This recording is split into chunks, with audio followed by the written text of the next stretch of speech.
I'm pretty sure now they use more sophisticated stuff, but I don't know. You tell me. Unexploded bombs, because they've dropped so many over the last. I think that's true. Yeah.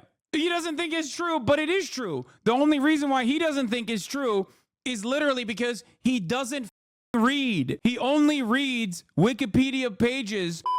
Filling their rockets with cookies.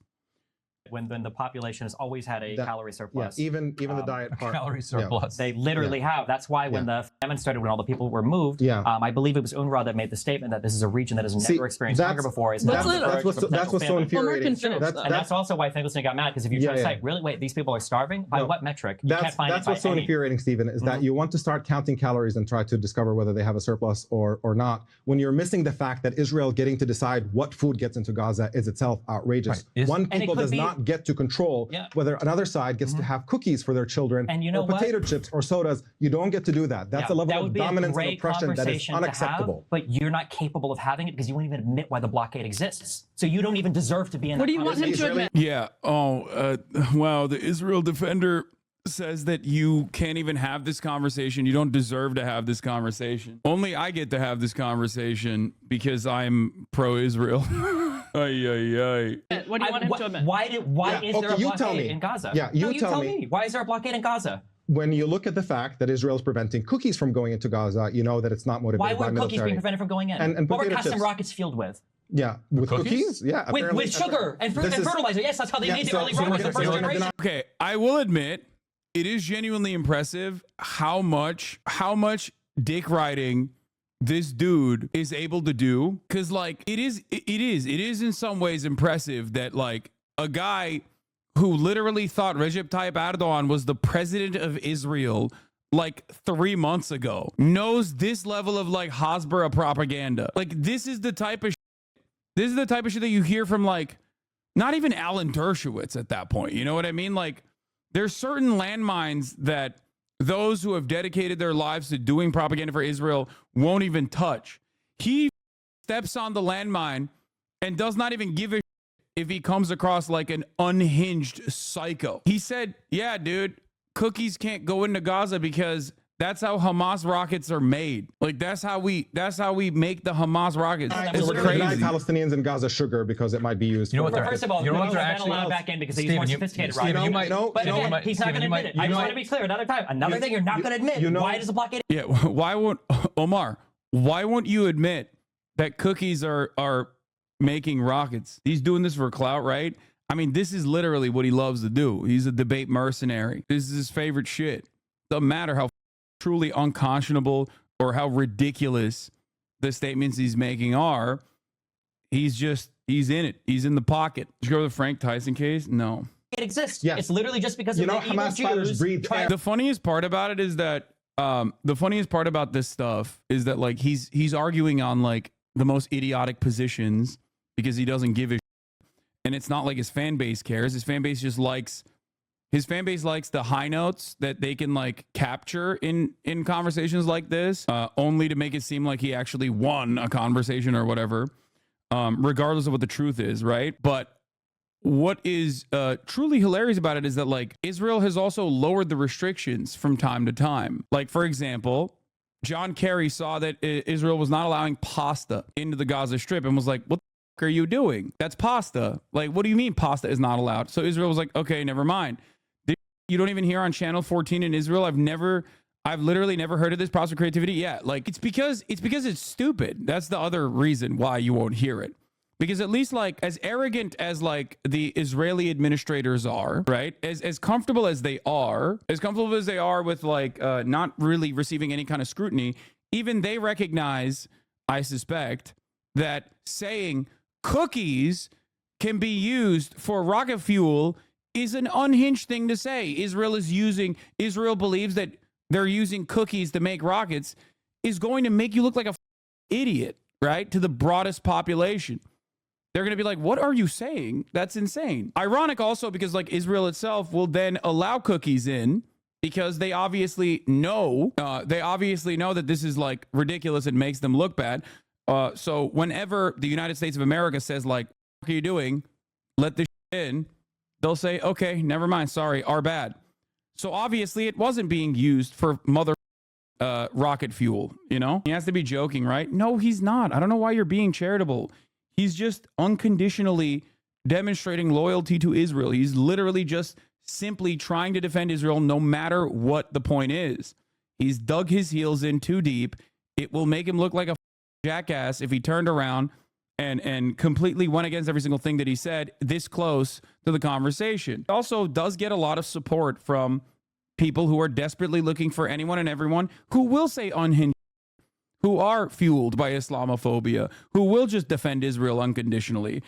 So I think that is, I think that's part of the reason. They kill the Amalek, I guess. Hamas fighters breathe air too. Maybe Israel can restrict air from going into Gaza to make sure that Hamas But he's saying then the burden should be on Hamas, ridiculous. not to use. It's not, no, Palestinians have no agency. No, They're no, just no. Rape is the language of the oppressed. You don't, like, they can't help themselves. Don't punish I the guess. civilian and I'm population the racist to one? get at military ones. You don't punish civilian populations. Like indiscriminately shooting tens of thousands of rockets decade after decade into Israel, like what Hamas does? The scale punishing of the Israeli civilian violence. population, like selling some of the humanitarian food back to the population. Just want to make sure. Digging up tunnels of water pipes and using them to fashion rockets. Just want to make sure. Taking all the international aid that comes in and building tunnels and tunnels of cement. Stephen, did you say that Hamas is turning cookies into missiles? My understanding is the reason for the restricting of sugar-based products was that the first generation, I think they were called Qassam rockets, were built in really crude shops using combinations of fertilizer and sugars that they would use. Do you know what the primary component of Hamas explosives is now? I'm pretty sure now they use more sophisticated stuff, but I don't know. You tell me. Unexploded Israeli bombs, because they've dropped so many over the last. I don't think that's true. Yeah. He doesn't think it's true, but it is true. The only reason why he doesn't think it's true is literally because he doesn't read. He only reads Wikipedia pages full of like information that is obviously one-sided so that he can craft a quick, pithy counter argument to what he suspects his interlocutors are going to come at him with. That's the problem. There is a much broader understanding necessary here if you want to truly advocate on behalf of Israel. And this is from the New York Times. It's not like these guys are anti-Israel at all. That's the issue. I don't think that's real. Yeah, you don't think that's real because you don't know anything. You only are looking at information that makes you seemingly look good in short bursts. That's the problem. That's not true. Decade. I doubt that's true. I'm sure they do. With a 10 to 20% failure rate, Hamas then digs them up. The Yassine 105s that you see, blowing up. Bomarelli. No, this is a very funny thing to just like so publicly be in support of, especially to this degree. If he at least was like a little bit more knowledgeable, he would always be like looking at liberal Zionists and what liberal Zionists are saying, maybe reading a little bit more of the pro-Palestinian, seemingly pro-Palestinian stuff, because that way you can actually understand what the talking points are and craft a counter narrative against it. It's not just about like hearing the fact that a lot of people bring up the cookie conversation or pasta as a part of the blockade, as a part of the Israeli blockade, which they've, in cartoon villain ways have considered putting the Palestinians on a diet, right? Which Bomarelli himself has also made jokes about and thinks is really funny. The reason why he knows the counter talking point to the cookie thing is because he knows that some people bring up the cookie conversation as a talking point. So he looked for what Israel claimed at the time was the reason as to why they were not allowing cookies. That's it. So it doesn't go beyond that. So when a person that he's talking to knows more than Octoberelli on the issue and turns back and says, like, that's ridiculous, okay? As a matter of fact, they're just using, for the most part, they're using bomb parts of unexploded ordinances now. He goes, that's not true. That can't be true. Okay, maybe it's a little true. Well, there you go. That's the difference. That's the difference between someone who isn't making post hoc rationalizations, who's been covering this issue for many, many decades at this point, versus a guy who's making post hoc rationalizations and trying to find counter talking points to what he assumes is going to be an avenue of attack by looking into Wikipedia pages and like trying to create like pithy one-offs and quotes. That's it. That's the issue here. Now, of course, when you do this against people that are not super knowledgeable, you will look like a intellectual giant. And if you can't look like an intellectual giant because your opponent is maybe like a historian or something, okay, then you could just like kind of overwhelm them by yelling when your talking points don't work. And that's what you basically saw in the Norm Finkelstein debate, where Norm Finkelstein packed him up because he's super stubborn. Okay. Counter argument. Hamas has made rocket cookies. Yo, chill, bro. Don't show this. This is actually the funniest part about this is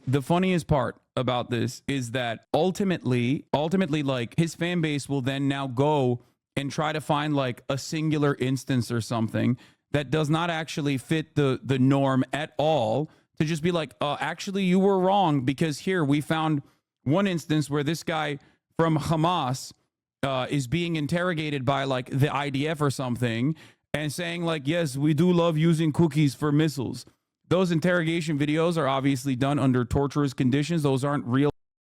Those are just propaganda confessions that Israel utilizes, and even people inside of Israel don't really believe them either. It's usually just done to humiliate the Palestinians and Palestinian resistance groups in general. But, you know, the conversation will continue, even though it is objectively ridiculous. It's an objectively ridiculous statement to make. All these Israeli tanks?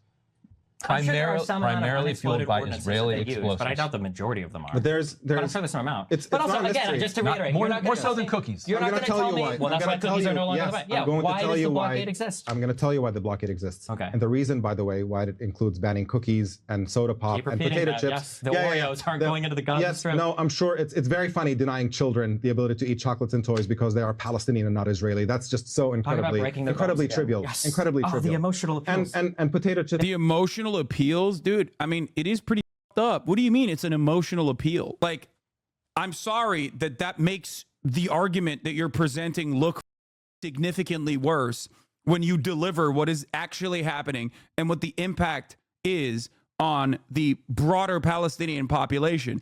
Yes, it is indefensible. You choose to defend it. You can't just go, emotional appeals. Be logical. You didn't deliver a logical counter. You simply stated that cookies are being used to make rockets, okay? While simultaneously saying fertilizer and processed sugar is how they make it. Packaged processed cookies are not being used to make rockets. You tried to bastardize that argument, and when it failed and you look ridiculous, you then turn around and go, oh, you're making an emotional appeal. No, the real goal there is psychological terror. That's what it is. It's working. We're two Yes. more virtue signals away from a free Palestinian people. Keep going. Yes. It's you trivializing. If it was the other way around, if Hamas was imposing a siege on Israel in which Israeli children were not allowed to do any of that stuff, you would not be sitting here making light of it. It would not be trivial to you because you understand that Israelis are human beings and their children deserve to eat potato chips, Jewish and soda people, pops. sorry, hold on. You How many do. Jewish people live in Arab countries around the world? Wow, that's a really good counter, man. That's a really solid counter. Why that one, you just immediately move the goalpost to something entirely different. Okay. And number two, Jewish people now, especially, are perfectly allowed to live in any country they want to live in. As a matter of fact, ironically enough, Yasser Arafat tried to facilitate a reverse migration for Moroccan Jews, which of course nobody wanted to do, and that's fine. But it doesn't even matter in this circumstance. If your goal here is to say like Jews are not safe in any of these Arab countries, like what do you mean? What is the Abraham Accords? Okay, if we're talking throughout history, Jews were a lot safer under the Ottoman Empire than they were under Christian nations. If we're talking about right now, Jewish people can go to other nations with ease, as a matter of fact, in other Arab nations as well. But none of that has anything to do with Israel's genocidal intent, Israel's genocidal actions, and Israel's blockade. Is this why you tell Chad to be normal so we don't look like this? Yes. But they all left. How many? When we talk about the Nakba and the expulsion of Jews, how many Jews lived in the West Bank after 40? See, there you go. How many Jews live in the West Bank? 750,000. Thank you for the deflection. I didn't deflect. I'm just answering your. Let him answer about why the blockade exists. He's not. He's got to do the 52 different talking points first. The blockade exists. Oh my. I like that he's also. I mean, he obviously is like extra hostile here because the people that he's talking to know what they're talking about. So he's just like really ramping it up with the gish galloping and also the goalpost moving. It is rather ironic that people who claim to be, debate experts, who are very quick to be like, that's an ad hominem or whatever, are also the first to deploy these kinds of logical fallacies in a conversation when they are met with an opponent that is delivering talking points that they can't effectively counter. That's what you do. It's like hack material, basically. It's like a life jacket for you. It's a life vest. You just immediately rip the parachute cord and hit him with a, well, what about the Jews? What happened with the Aliyahs? As a matter of fact, Jews were expelled from all the Arab nations. It's like, okay, do you agree with that? I don't.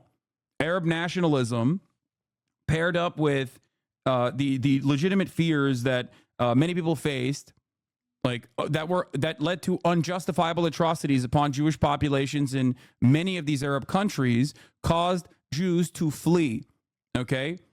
Obviously, this was still very beneficial for the Israeli government. As a matter of fact, the Israeli government and Mossad did its own anti-Jewish terror in places like Iraq, specifically to get the Iraqi Jews to move to Israel instead of staying in Iraq.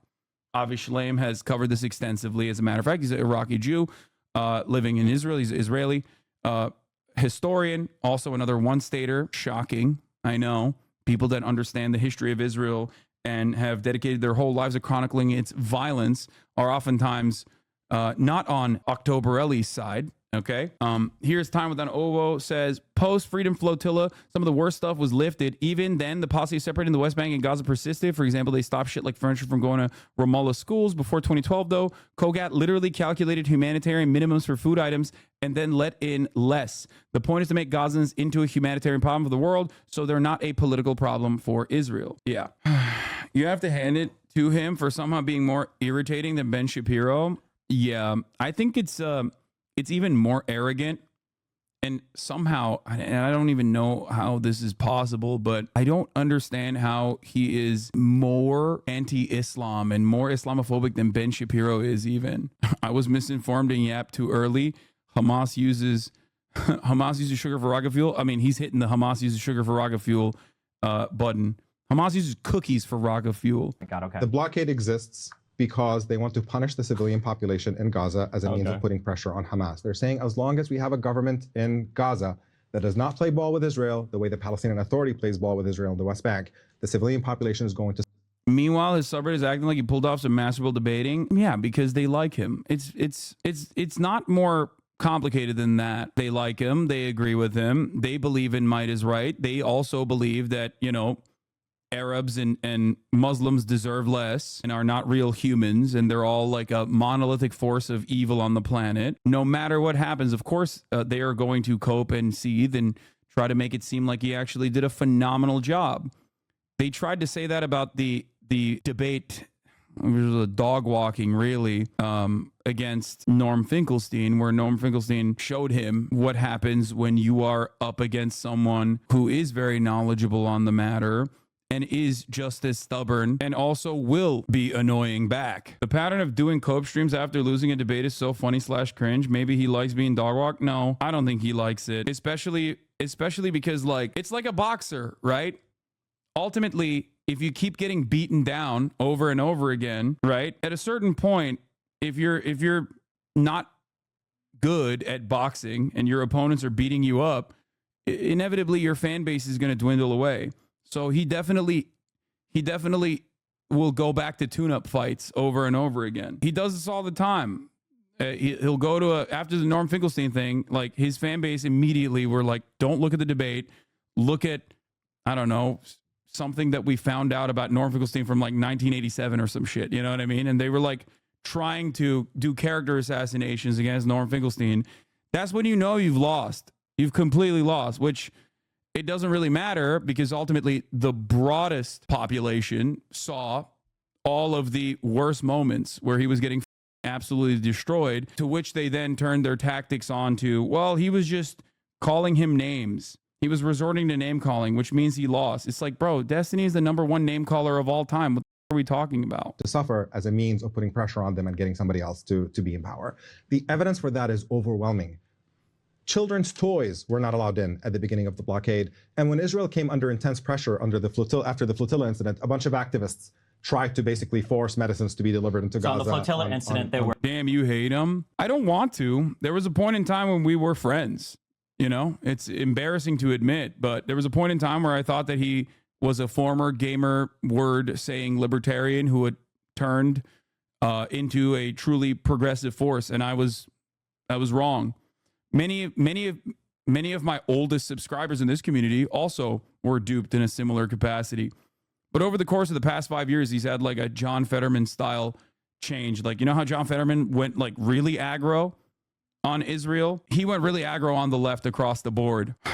But yeah, he does give me a lot of reason. He does. How are you not banned for being anti-Israel in Twitch? Wait, what? It's ridiculous. I wouldn't brag about that. Brag about what? The major reason as to why, like, there's a lot of misinformation out there from diehard fans who have made like videos, documentaries and whatnot, documenting everything in a very one-sided fashion that somehow tries to make Destiny look like the favorable party that was actually wronged. But the reality is, for me, I did the exact same thing with Destiny that I did with XQC and many other people. Even Aiden Ross, all the way to the end. I tried as best as I could to just, you know, be normal and be cordial until it was just like impossible. You know what I mean? You will never hear about that, obviously, from his fan base, because their resentment towards me is fueled by the resentment that he feels towards me as the greatest evil. I am the worst person. His community literally thinks I'm a worse person than Nick Fuentes. Straight up. If you were to ask many individuals in his community right now, they would say, I am a worse person than Nicholas Fuentes, an actual open neo-Nazi, a worse person than Lawrence Southern. There's a lot of cognitive dissonance there as well. In every single point of contention. People in his community legitimately think that, like, I told an adult black man to be offended by the N-word, or by his white podcast co-host at the time's defense of being able to say the N-word. Like, that Trihex could not have come to that conclusion on his own, that I, a white guy, actually convinced them that it was up. I don't understand how they gauge who's good or bad. It's just entirely dependent on who he hates. If he loves someone, his community loves them. And if he turns on them and decides that they're an enemy, then his community despises that person and will do everything they can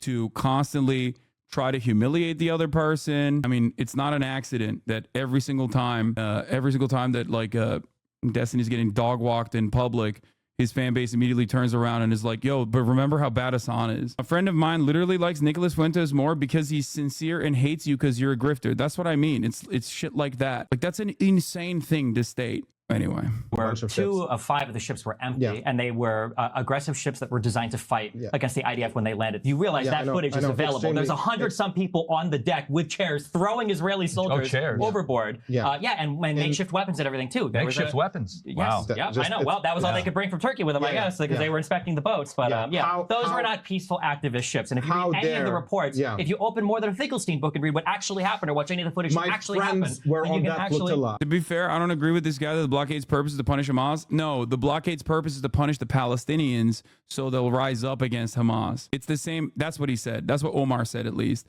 It's the same principle behind like all these sanctions that America places on other countries around the world for the crime of, you know, going against America's foreign interests. That's it. The civilian population, yes, per Smotrich's words, Hamas is an asset. It has no international diplomatic recognition.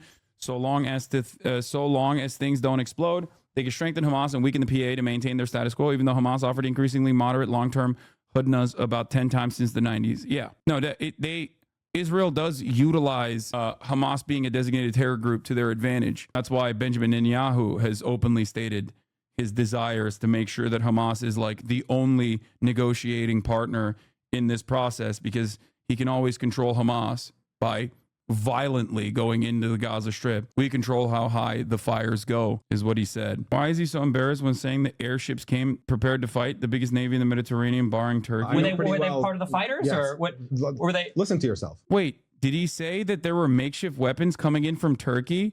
Is he talking about Mavi Marmara? And makeshift weapons and everything too. Makeshift weapons. Wow. Yeah, I know. Well, that was all they could bring from Turkey. Spending your time reacting to D instead of addressing the sex pest allegations against you? Is this the new thing that we're doing now? We're just like making shit up. That's nice, man. Thank you. Tricky with them, I guess, because they were inspecting the boats. But those were not peaceful activist ships. And if you read any of the reports, if you open more than a Finkelstein book and read what actually happened or watch any of the footage that actually happened, were on that flotilla. Were they part of the fighters or what? Were they? Listen to yourself. Listen to myself. What? You can watch the videos. There were people who, yes, fought back when Israel boarded their ship in an act of piracy in international water. Oh, he is defending Mavi Marmara. That's crazy. Okay, Mavi Marmara was a humanitarian flotilla ship. I'm just shocked that he even knows what that is. And not only am I shocked that he knows what that is, I suspect that it's because I suspect that he's probably heard me talk about it. So he like and therefore he wanted to like find an adequate counter to it.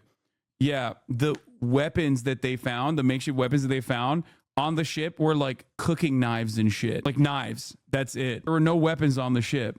That's a lie. It was kitchen utensils. Israel boarded the ship. Because they don't want ships to get to Gaza. There you go. Because there's a blockade and because they announced you need to stop. They don't get to impose that blockade. They absolutely do. No more than Hamas gets to impose a blockade on Israel. This is ridiculous. Of course they don't get to decide what ships get to go. I want to reiterate by the end here. He's saying that the block. Yeah. So far, if we are keeping notes, Divorcelli has said, so far we're keeping notes, Divorcelli has said cookies are valid as a blockade target because Hamas uses them to make cookie rockets. And now he's also stated that Israel perfectly was valid in going into the humanitarian flotilla, Mavi Marmara, and executing, like dropping commandos from a gunship and executing, or not a gunship, from a helicopter, and executing every single humanitarian aid worker. And Israel's own defense for that was ridiculous, like universally ridiculous. People thought that that was insane. The boats, the weapons that they captured on the boat. Here, you want to see the makeshift weapons that they captured on the boat? A keffiyeh, one flag, and knives. Those were the weapons that they were sneaking in. Yeah, they killed 10 humanitarian aid workers and injured around, I think, 50. By the way, this was their intel. Like, this was their justification. Now, of course, if you live on this side of the world, if you're not Turkish, you're probably unfamiliar with this incident because I don't think that there was a lot of coverage over this incident in the United States of America because this happened a very long time ago, back when people didn't really question what Israel was doing in terms of like murking humanitarian aid workers. Just so you understand, this is what he is trying to defend here. Humanitarian aid workers trying to bring in humanitarian aid into Gaza, and this is the only thing Israel could find to justify why they killed 10 of the humanitarian aid workers. Also, maybe we would know for sure if, yes, you're right, the U.S. didn't block any attempts for an independent UN investigation. Israel should lead investigation into attack on Gaza flotilla, the U.S. says. So for the record, everything that the United States is currently doing in terms of running defense for Israel, they have been doing for many, many years. What a wild state of affairs that someone personally thinks that this is a defensible position. And the only reason why I think that defenders of Israel consider this to be a defensible position is because most people don't know what the truth is. That's why. But when you actually bring in facts to the conversation, and you bring in facts such as America routinely stopping an independent investigation from being launched into this unjustifiable attack against humanitarian aid workers, and the fact that Israel only found this as proof as to why they had to go in and kill a bunch of humanitarian aid workers and how that was valid and moral, right? The entire history of Israeli cruelty against Palestinians and those who dare defend their humanity is littered with shit like this. Just an unimaginable use of force against people who are simply trying to survive, always and forever. This project only works when people are not paying attention. But because of the arrogance demonstrated by the ultra-Zionist, ultra-nationalist Israeli government and the feeling of security that they have in terms of being able to control any kind of messaging that comes out of Israel through direct censorship, they've gone above and beyond in their cruelty. And now the world, especially more importantly, the Western world, is taking notice. So this kind of stuff doesn't work anymore. That's the problem. The problem is Divorcelli is operating with Hasbara talking points from 2010 when we're in 2024. And the situation has dramatically changed. They don't get to announce. They don't get to impose that blockade. They absolutely do. No more than Hamas gets to impose a blockade on Israel. This is ridiculous. Of course, they don't get to decide what ships get to go. I on. want to reiterate the by the end here. He's saying that the blockade exists because the Jews are evil. No, he's saying they're intentionally. That's a despicable thing to say. Really? I'm not saying anything about Jews. I'm talking about the Israeli government policy. What being you can't? absolutely Okay, horrendous. I'm curious. In the second Intifada. I'm sorry. I don't like the argument that you presented, which is why I've decided to put words in your mouth. Because I think that in and of itself will favor me. That's great. Why do people have this dumbass on their program?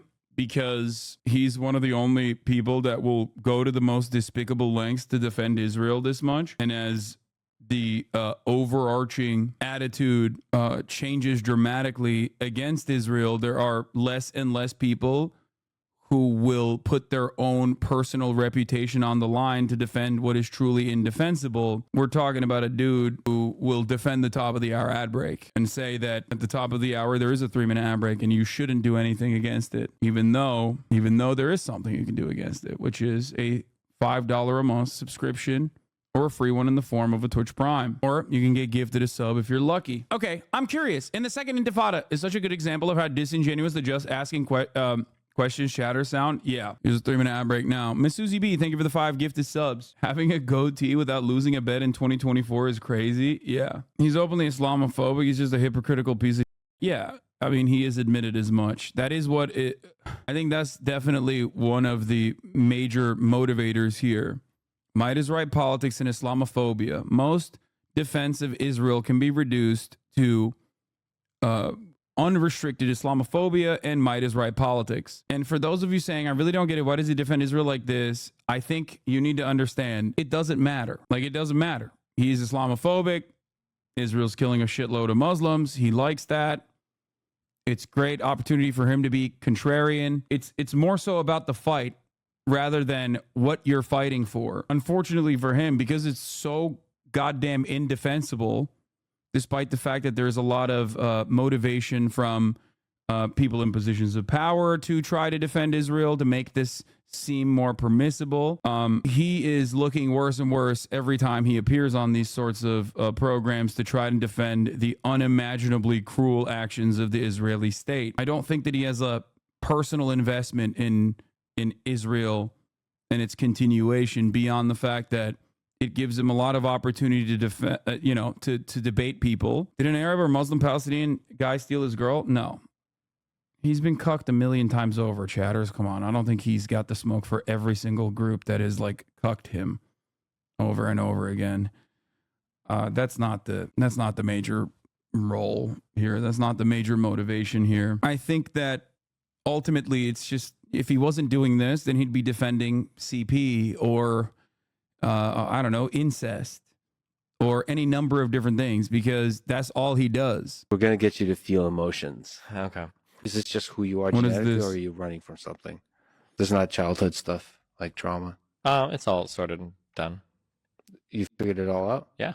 There's something about you that like sets people off in like a weird way. It's almost like uncanny valley level. I think it's a very strange thing for a person to say, I'm really grateful that my parents didn't have time for me. I don't choose my family. Why would I feel some special bond with them? Like, dude, I don't know who choose I'm born with. Why would I value that connection? I don't believe in unconditional love. Like, I don't rely on it or give it to anybody. You know, if Nathan grew up to be like a serial or some shit, I wouldn't love him for that. Like, toss him to the jail, leave him forever. There's something incredibly visceral and emotional to people's responses to you. And I think they're picking up on something. What people recognize, although they might not be able to articulate it, is that you're fundamentally nihilistic. I think in every sense of the word, I'm a nihilist. I don't think that suffering has any intrinsic value. I don't think that humans or life has any intrinsic merit or value. I don't believe in any sort of objective, independently verifiable or discoverable morality or anything like that. You're not trying to build anything. You're just trying to break things down. And I think that that's why people despise you. You started to like treat yourself very independently. You started to treat people pretty transactionally. He's saying that he gambles, like, with time. He's just like, oh, I think she will be good later. And then just like... It's like an investment, yeah. Like Bitcoin. Crypto, Mel. You can count on other people's self-interest. Exactly, but yeah. if you love them and they love you, that doesn't count for shit. Yeah, 100%. Makes sense, man. Yeah. Makes perfect sense. The reason that you don't feel emotions is because you essentially are suppressing. This is what happens when you deep dive into philosophy. I don't think he is deep dove into philosophy. I think that him being a self-described egoist is just a self-serving way to say that, like, even if I'm hypocritical, it's ultimately for my own personal ends. It's a neat little way to close the loop. It's just trying to rationalize being a narcissistic sociopath who doesn't really care about anything. He's trying to debate lord a personality disorder or rationalize a personality disorder. And unfortunately, there are a lot of people who also think that this is cool. It's edgy and cool. Hasan is constantly lying to you. He's a fanatic, spreading misinformation and doing Hamas propaganda. See, there weren't other people who also weren't into, yes, superficial philosophy, okay, and think that, like, he is, you know, bravely defending things that they consider to be important to defend, like white people being able to say the N-word and stuff. He wouldn't have such, like, fanatic fan base, fanatic members of his fan base that take it to lengths that are unimaginable, like things that his fans have done for the past 5 years to this community, to members of this random community for the crime of, like, even talking in here, okay, or anything like that. If they were truly well-adjusted individuals, I don't think that they would be doing this shit. They'd just be living their own lives. But instead, they are out here fighting battles for their favorite content creator who doesn't know they exist, who will never really care about them. I'm very disconnected from my own emotional experience. What is your own emotional experience exactly? Highly blunted, I guess. When you get to that level of dehumanization, when you look at these people as less than human, like you can't put it in your mind that, oh my God, like these are still innocent fucking people getting killed. You started to really, like, focus on being more like Cloud and these other, like, male role models who were, like, emotionally suppressing, and then you kind of became this self-reliant human being. Thank you, May Poontang, for the 10 community give to subs. Why do you think everything is so transactional, homie? You just said you didn't want to have the conversation. Why did you have it then? Because he's my friend. And so then you did want to have that conversation. Oh my God, dude. You are awful, dude. Holy shit. Like, if I made a joke that offended you and you communicated that to me, I would make a great effort as your friend to deter from doing that publicly and privately, in a genuine attempt to reform for the betterment of our friendship, because I like you. This is from when he thought that I had told Trihex to be upset about him saying that he says the N-word in private all the time. Your emotional interpretation of anything that happens is always yours to own. I can never tell you how you should or shouldn't feel about a particular thing. A psychopath will gain short-term advantage at the cost of long-term relationship. For example, if you're disagreeable, like you are, by the way, your proclivity, if you went wrong, would be to go wrong in an antisocial and psychopathic. I compared what his fans are trying to do to convert people into cult-like manners, like Mormons knocking at your door and telling you this guy's better. I don't care. Please stop trying to convert me. Yeah, I don't think that I don't think that people, like, I don't think his fan base understands that, like I'm sure that I have obviously parasocial fans. Of course I do, right? But for the past 5 years at least, like a part of the reason why I never weaponized my much larger fan base against him was specifically because I thought that there was nothing to gain out of that. Like, there's nothing to gain out of that. I think it's unproductive. It's unhelpful. I think he saw my lack of interest in engaging as proof that he was right somehow, or that I was afraid of him. You know what I mean? I also found it to be just kind of gross. You know, rolling in the mud makes you, in that circumstance, no different than a pig. Any one of your fans who hate watch D like his fans do is shot too, to be honest. Exactly. Or his fans trying to convert via proselytizing D, or by belittling the views so others, so that you turn to D. I think it's more so, instead of, I mean, it's a bit of both. On the one hand, they, I'm sure, do plenty of work to try to make him look good. And on the other hand, it's mostly attacking his enemies to bring his interlocutors down, bring his enemies down to the best of their ability. He saw your lack of engagement as a sign of his impotence. That's why he hates you, because you make him feel powerless. I think that's what it was. But the real reason, especially as of late, that I no longer had a communication blockade was more so because of his unimaginable defense of Israel's genocide. Like, that was, you know, there have been so many instances where I could have cut drama videos about how much of a piece of shit he is and why he got banned 1 million times over. whether it be his incredible defense of what's his face, the dude in Kenosha. I'm not. Oh my God, I'm forgetting his name now. Kyle Rittenhouse. Thank you. Demanding that white supremacists drive their cars over BLM protesters. All of the hours and hours of like his community hunting down basically trans content creators or anyone he has ever debated, no matter how small. So many different instances of toxicity. So many instances of his community, which I'm sure are currently watching, that open up new accounts on Twitter to literally just restream my stream and enjoy it, I guess, only to go in and whenever you see a ton of people in here that are like saying the same things over and over again, and you're like, what's going on? It's usually because someone created, it's because one of his fans opened up a new Twitch account so they could restream my channel, and they're just in there watching, like a couple hundred of them at a time. It's very obsessed. It's, you know, cyber stalking, weird as hell. They literally are like door-to-door salesmen. I see their comments on YouTube under any comment praising you. They'll be like, you should check out D. He's like a Samba better. Yeah. Psychopathic direction. You have a track record for disrupting a lot of other people's lives. Narcissism, Machiavellianism, that's manipulativeness. Psychopathy, that's predatory parasitism. We're a bit Machiavellian, a bit psychopathic. And those culminate in sadism. Because he's your buddy too. You know? Do you ever see his obsession ending? No. He spent years and years cultivating a Hassan community. Like, that's his most consistent position. Literally. Every other issue he's gone back and forth on, but I generate a shit ton of revenue for him. And it doesn't matter what someone's like personal political background is. He has literally collaborated with Nazis. Straight up. Like, that's not even a secret. That's not a joke. He's had like pedophile Nazis on his stream, like Sam Hyde, man obsessed, yeah. To talk about how he wants to kill me and shit, you know what I mean? Like there is no length he won't go to, you know. But you click your fingers at him and you treat him like a butler, you know. I mean, do you have memories of like when you were young and like times that you got upset? I had a very strange relationship with my grandma. She had weird problems. She would buy a dog and she would like kill it in like a year, and she did this like 20 times. She did this to 2 dogs that me and my little sister were like very attached to. I remember obviously being incredibly upset when that happened because they were like the 2 dogs that I liked the most. But then after that, I kind of stopped caring so much about each individual dog because I knew that it had like a 12-month timer on it basically. The shredder thing's really been hard. Wait, how long? Oh wait, hold on. Careful. When I talk about animals, I get sociopathic, so I'm not even going to talk about this. Never mind.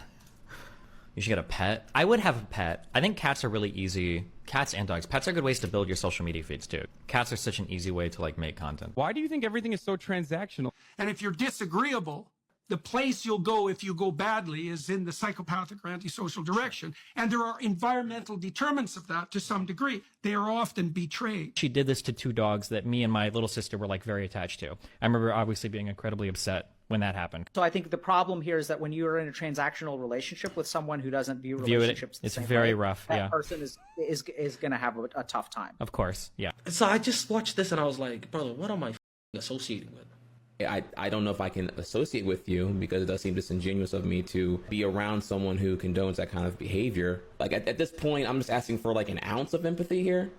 Do you not think that I would want to reach episode 30 of Kick or Keep? I would have. I don't know who the this Caranthos guy is at all, and I don't want to know, okay? But the other clip is from the podcast that he had with Trihex. He's a speedrunner, friend of the show, and a long-term content creator on Twitch, on this platform.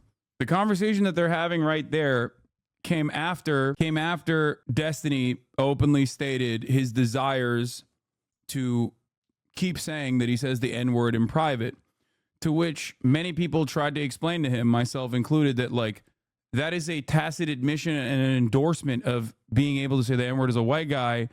Even if you were to say it, you probably shouldn't say that you say the N-word publicly and defend it publicly. This led to the N-word manifesto. This led to their podcast falling apart and the podcast falling apart and then the N-word manifesto being written. Yes. And also that relationship falling apart, which he still to this day and his fans still to this day claim I was the reason why that relationship fell apart. Like an adult black man had to be told by another white person to be offended by his podcast co-host defending a white person's right to say the N-word. They also still say you agree with them on that point, which is literally untrue. I know, which is kind of crazy, but it goes into the cognitive dissonance demonstrated by his fan base. They think that I agree with him on this front because he said that what if I were on the International Space Station in the vacuum of space?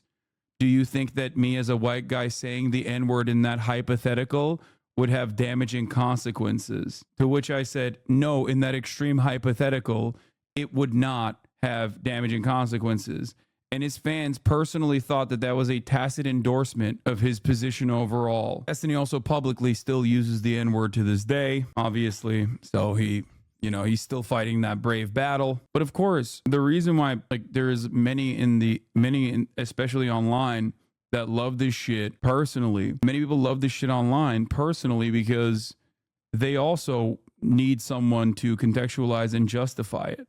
Because it does seem disingenuous of me to be around someone who condones that kind of behavior. Like at this point, I'm just asking for like an ounce of empathy here. Do you not think that I would want to reach episode 30 of Kick or Keep? I would have loved to reach episode 30. We've been doing the DT podcast now, and this will be, I think, episode 32. I've tiptoed in a lot of areas to make sure that I didn't come off as inconsiderate. As far as our pending one on open versus closed relationships, I wanted to make sure, that you were cool with it, because I had heard some memes about you were now in an open relationship and that maybe things aren't going so well. He was like, just don't bring up my wife. Never spoke about her. Never. So I'm sat here thinking to myself, I'm respecting this, but that was not reciprocated whatsoever. I would have loved to get to next month where we would have been the 1 year anniversary of Kick or Keep. She would kill it in a year. We've been doing this now for over a year. It had a 12-month timer on it, basically. I don't know, you kind of came back with something that made me feel a lot worse. It made me feel disposable. So there's a predatory and parasitical element to psychopathy that's not there in other addictive short-term processes. The problem here is that when you are in a transactional relationship with someone who doesn't view relationships it's the same very way, rough. that person is going to have a tough time. Of course, yeah. I've had a pretty terrible weekend. I had a pretty awful time. I haven't really been in the mood to stream. My streaming output has been low. My passion towards streaming has been low. My energy has been low because generally this shit was sitting heavy on my heart. I don't know, dude. I don't know. I guess I don't really have much more I can say at this point. So good luck, man. Bye. So Destiny, I'm going to kind of give you, and maybe you've sort of figured out my punchline. So I think that early on you experienced a lot of emotions like a kid normally would. Your emotional needs were probably not met. Somewhere along the way you probably had, and you remember some things, you don't remember others. But I think the grandmother example is a prime example. You learned the very important lesson that emotions are a fucking waste of time. You buried that the second time that dog died. Those parts of your brain are active, but emotionally you sort of don't have that. It's buried. The one black person who tried. It's like how they say you claim you're just white using a clip where you say I'm white, then cut as you continue. But lots of people see me as Muslim when they learn my name, ignoring the other 50% of his replies saying it's stupid to call a Turk white. If you're just motivated by pure resentment and anger, you can, and especially if you consider me to be true evil, ontologically evil, and any matter of hatred or cyber stalking or character assassination with clips out of context is justifiable in that regard, because you're ultimately taking down someone who is truly evil. Tried to appeal to your humanity. This is supposed to be your man's. This is supposed to be your friend. Now, regardless, okay, you're right. I don't know you, but this dude does know you. This is supposed to be your people. If you treat your own people like that, God, who else do you treat like that? But you have no empathy, clearly, and you have. This is, again, I think this is from the time when he was trying to debate, saying that, what are you talking about, D, that brought us up? Someone said this maybe explains what his major motivation is for why he's defending Israel, but I don't think so. Like I said, I think it just comes from the fact that he loves debating. And he is pretty decent at it, especially against people, especially on issues that require someone to talk about really awful shit. If it's an issue that is very emotional, very passionate, he can argue on either side of it. This is how he makes his money. This is how he makes a living. Like a debate mercenary. My ex was obsessed with Destiny and would just bring you up for no reason all the time. Did you see what Hasan said? No help. You literally just read the Wikipedia every debate. It's not just about going to Wikipedia and reading a Wikipedia. It's about assuming a position before having like all of the information readily available. It's about making post hoc rationalizations after you have made your position be known in a really extreme way in most instances because he loves being edgy. That's usually how it works. Because Miskiv calling me. Were submersibles or weapons brought in via that via the water into the Gaza Strip? Did that happen? What are you talking? Say that one more time. Were there weapons that were shipped into the Gaza Strip via the Mediterranean? And plenty of weapons were shipped into Israel as well. Oh, that's interesting. Yeah, So there were things. You Wait, think one so do you side think gets the to dominate blockade? the other? Why is it that Egypt has been a partner with Israel in that blockade since its inception as well? I've already explained to you why the Egyptian government is interested in restricting because for any 20 kind of years they've just been Hamas. evil. Yes. Okay. Everybody is this is consistent at least with the history that everybody is collaborators with the West and governments that are transparently collaborating with the West has hypnotized the world. Even the Egyptian dictators or everybody. Yes, I just want to say something. I just honestly, there's one thing that I think is really, really important. This, just saying the Jews are evil. It's such a despicable line, and let me explain why. Anti-Semitism is a very, very serious and rising problem in the country, in many other places around the world, and especially in the Trump years. We've seen these shootings that have happened at synagogues and everything like that. Oh, not in the Middle East. He's doing is he doing a stream? He said, just wanted to see if you were my friend on stream. Okay, dude. And you have a situation in which Israel's defenders constantly try to conflate those things, is that you ignore the fact that there is a significant portion of the progressive young American Jewish population that is opposed to Israeli policies. And every time you criticize Israeli policy, people say, oh, you're attacking Jews. And that's exactly what you just did. And it's not just harmful to people like me who get smeared by that accusation, completely baseless and really ugly and detestable. It's probably more but true it's than also, we know, I think. But yeah. That's Of Omar? Thank you. Yeah, thank you for that wonderful section. Wait, what did he Defenders say? Constantly try to conflate those things, is that you ignore the fact that there is a significant portion of the progressive young American Jewish population that is opposed to Israeli policies. And every time you criticize Israeli policy, people say, oh, you're attacking Jews. And that's exactly what you just did. And it's not just harmful to people like me who get smeared by that accusation, completely baseless and really ugly and detestable. It's probably more but true it's than also, we know, I think. But yeah. That's, yeah. Of Omar? Probably more true than we know, I think. Like, how are you going to turn around and double down and be like, no, you are anti-Semitic, actually? That's crazy. Omar? Thank you for that wonderful speculation. But it's also actually harmful to Jewish communities themselves that are trying to protect themselves from anti-Semitism, to constantly trivialize that charge, that you throw it around at anybody who is critical of Israeli policy, anybody who thinks that Palestinians are human beings who deserve to have rights. You water that charge down so much when you love it around that real anti-Semites get more room to breathe and operate, because that charge doesn't mean anything. So even if you enjoy smearing people like me and people who defend Palestinians, that's fine. But if you have any part of you that actually cares about Jewish people in this country, I would strongly advise you to stop throwing that smear around at people. Because okay, I'll do my virtue signal since you did yours. They hit him with the benzos that make you Turkish. He does look so Turkish, dude. He does.